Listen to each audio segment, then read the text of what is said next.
Welcome once again to our tutorial, and today's tutorial is going to be on how to configure our Pppoe for the first time. So when you come here, you are going to see that section, the Pppoe section. We have subscribers, we have plans, and we have router setup. We are configuring the Pppoe on the same MikroTik router, which is hosting our hotspot. We can have it on a separate router, but for our tutorials, we are only having one MikroTik here, so we are using the same MikroTik to configure for the Pppoe. If you want a separate router to do it also, you can have access to it and use that one. So it's no problem. If you have a Pppoe, now you want to still use it for your billing, for your broadband, you can still have access to it. There's no need to you to go and purchase another router to go and run Pppoe. The system has done everything for you so that you have them under one umbrella. So let's move on, or let's go here, come to the router setup. So when you come to the router setup, we are going to configure the one for the first time. So we have the DHCP and we have the Pppoe one. So here, let's take note. This one has to do with those who are using an auto IP from an ISP. For instance, if you're using the MTN, fiber broadband, or Starlink and others, that has a dedicated IP for your setup. So they just give it to you, use it for your configuration or how you are where you are getting your internet from. You are going to just specify it here.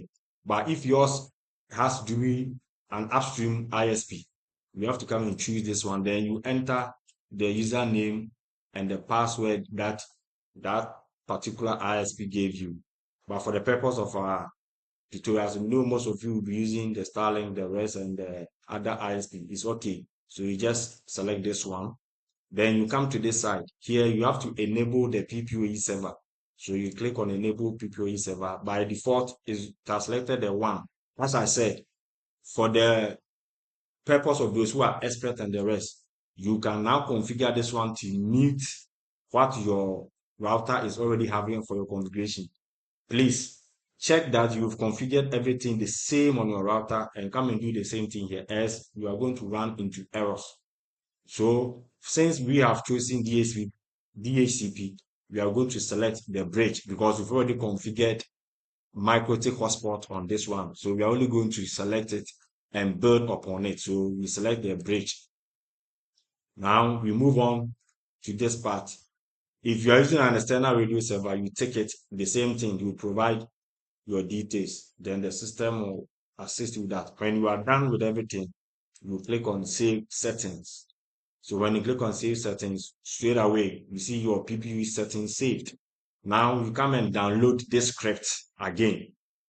We are going to run it once and we are going to sync it forever and ever.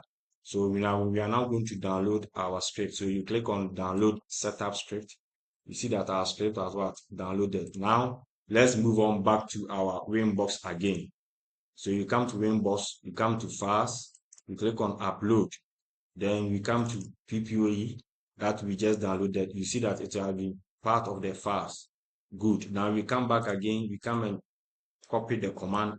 Then we move straight away to it here and run it in our Winbox. That is our terminal area. Then we paste. Then allow it for it to do its magic. That is the beauty of using Mycaptiveportal. Everything is automatic. You just let you sit, relax, and see how the magic unfolds. So to do its configuration and everything, then that is all. So you see that it says script file loaded and executed successfully. That is all. Now let's go back to our dashboard. You will see that automatically or straight away, our Pppoe is active. Now for us to see it, let's go to the router side. You come here, you see that it has written here Pppoe active, and it has even shown at here. So we have our hotspot one side, and then we have the Pppoe2 at the other side. Very good. So now let's move on to add subscribers, or let's move on to add clans. Because we've created your Pppoe is active, you need to add a clan. So you click on the plan that you want to use. So we will see how we are going to create plan in our next video. Thank you.